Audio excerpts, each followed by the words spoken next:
Students, BSc part third physics solid state physics के paper में हम सेकेंड यूनिट में बैंड थ्योरी ऑफ सॉलिड्स को डिस्कस कर रहे थे।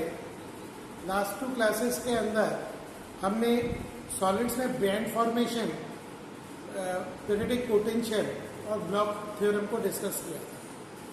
कैसे जब कोई सॉलिड फॉर्म होता है, एटम्स क्लोज आते हैं, तो उसके कारण किस कारण पोटेंशियल में चेंजेस आते हैं, बैंड स्ट्रक्चर में चेंज आते हैं, जो शेल है वो बैंड में कन्वर्ट होता है। ये सब चीज हम लास्ट दो क्लासेस में पढ़ चुके हैं। आज हम डिस्कस करेंगे ब्लॉक थ्योरम के हिसाब से ब्लॉक इलेक्ट्रॉन का वेग क्या होगा। ब्लॉक इलेक्ट्रॉन का वेग,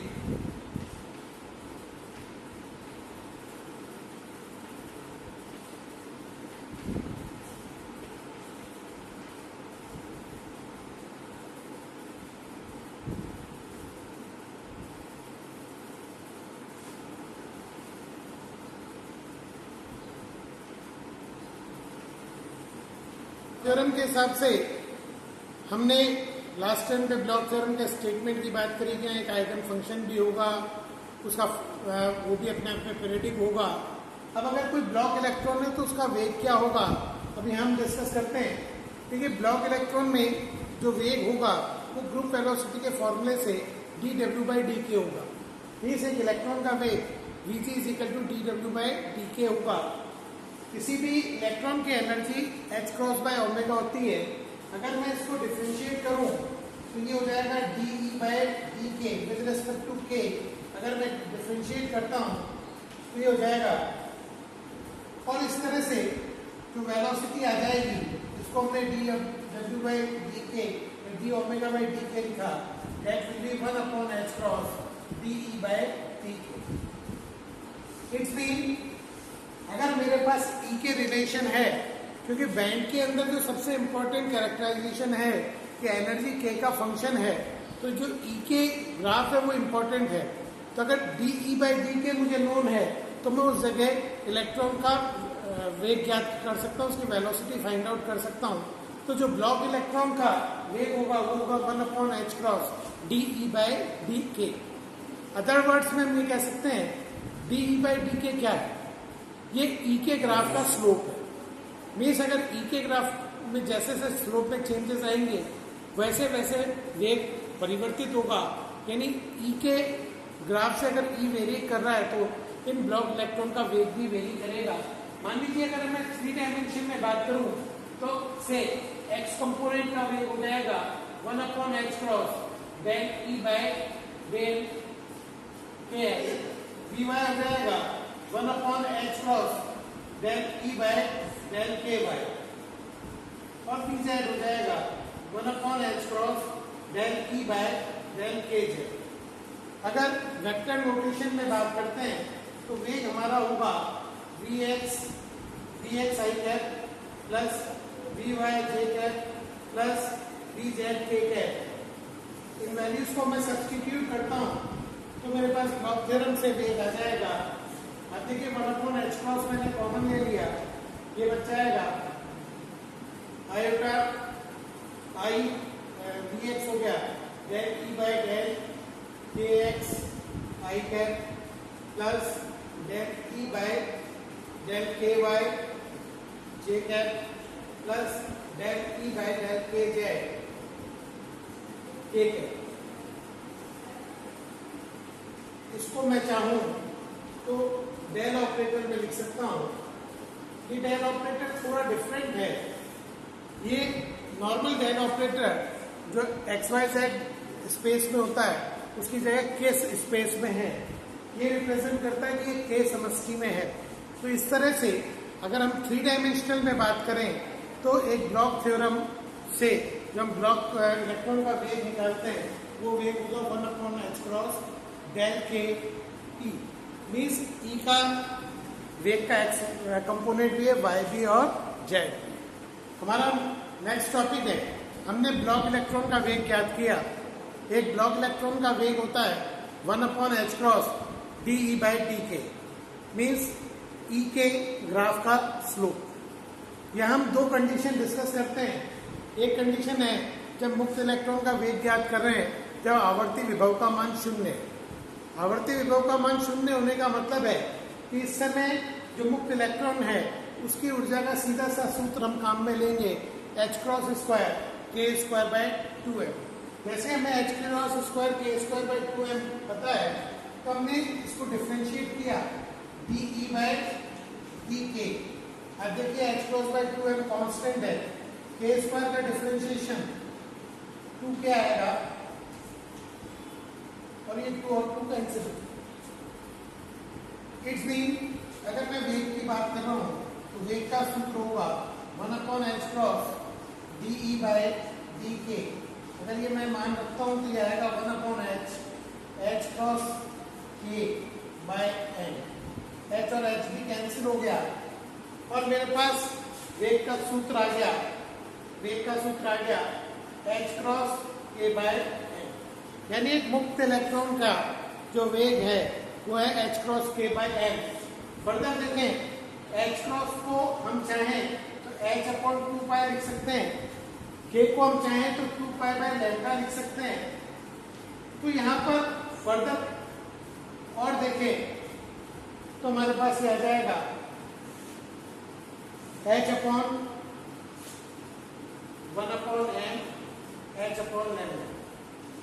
h/λ अपने आप में इलेक्ट्रॉन का संवेग होता है तो v का सूत्र p/m।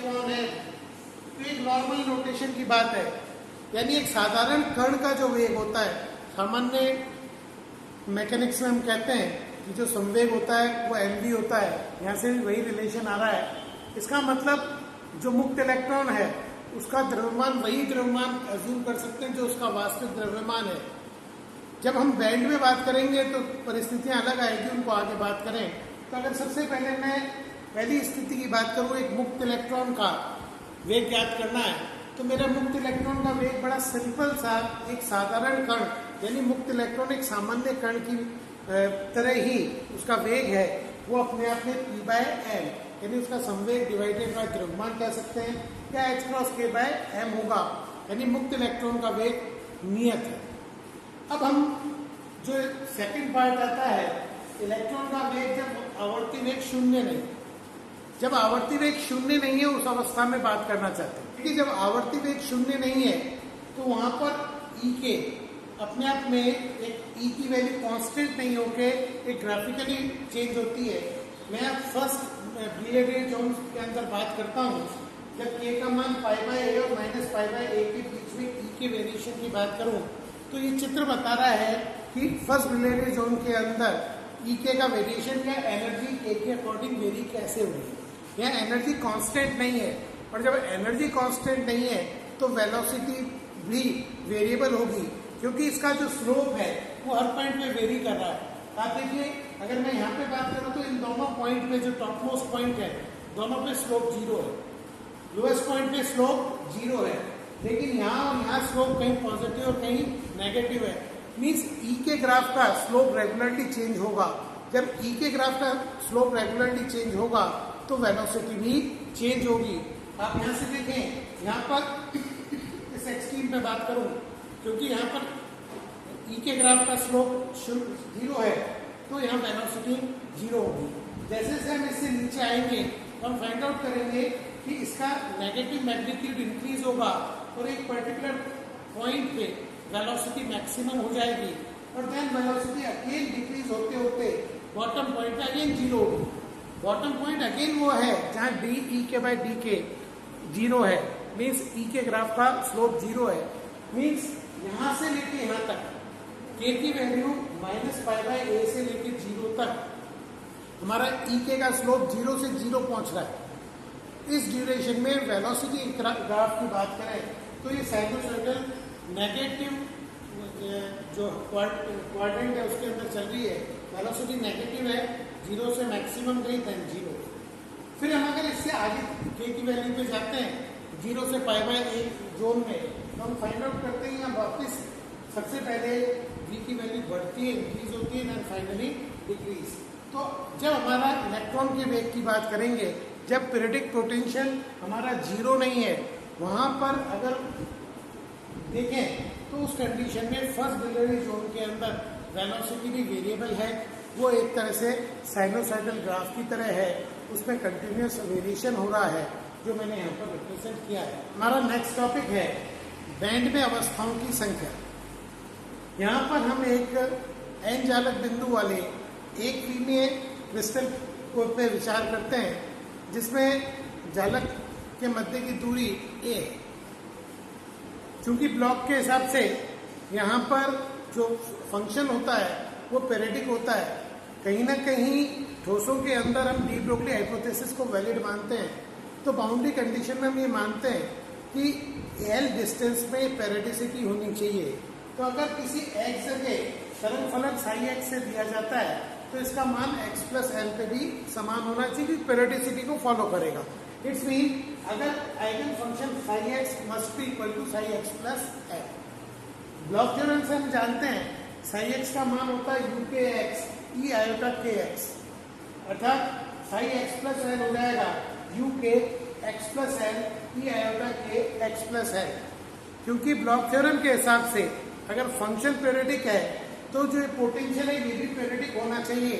It's mean u k x must be equal to u k x plus L. इस हिसाब से मैं इस समीकरण 1 में समीकरण 2, समीकरण 3 और ये समीकरण 4, यानी समीकरण 2, 3, 4 का उपयोग समीकरण 1 में करता हूं तो मेरे पास आ जाएगा u k x e iota k x must be equal to u k x plus l e iota k x plus L.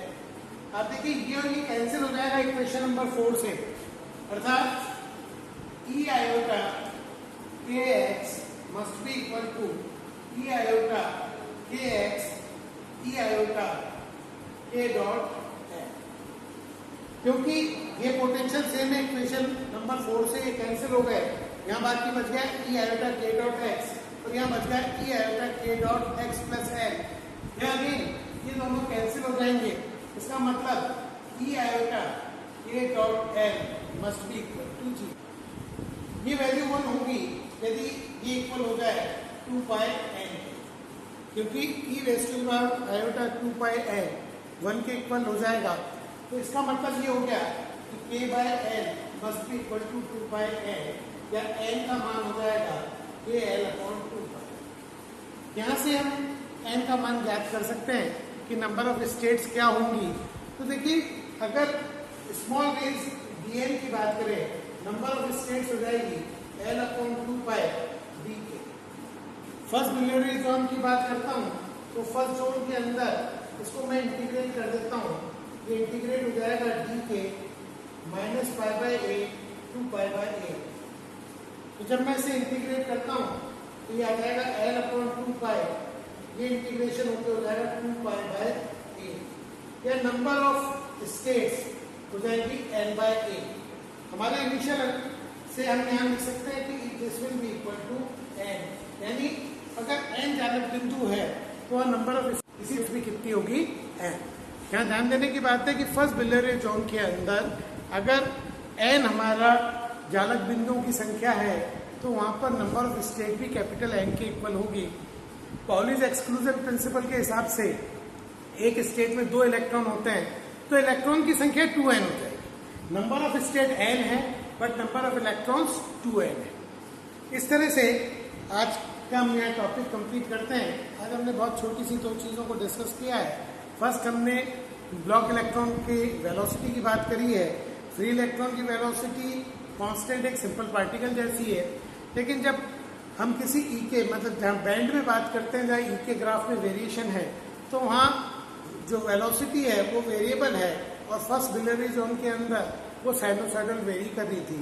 फिर हमने बैंड में स्टेट्स के नंबर की बात करी तो हमने ब्लॉक थ्योरम का यूज करके जब नंबर ऑफ स्टेट्स की बात करते हैं तो number of state l upon 2 by 2 के इसके इंटीग्रेशन से निकालते हैं। तो फर्स्ट जोन के अंदर जब हम इसे इंटीग्रेट करते हैं तो नंबर ऑफ स्टेट अलग बिंदुओं के समान आती है। चूंकि पॉलीज एक्सक्लूजन प्रिंसिपल ये कहता है कि एक स्टेट में 2 इलेक्ट्रॉन होते हैं तो फर्स्ट बिलियरी जोन में जब number of state capital N है तो नंबर ऑफ इलेक्ट्रॉन्स 2n होंगे। यहाँ आज की क्लास हमारी ओवर होती है। नेक्स्ट टर्न पर हम आगे ये टॉपिक में केपी मॉडल को डिस्कस करेंगे। Thank you.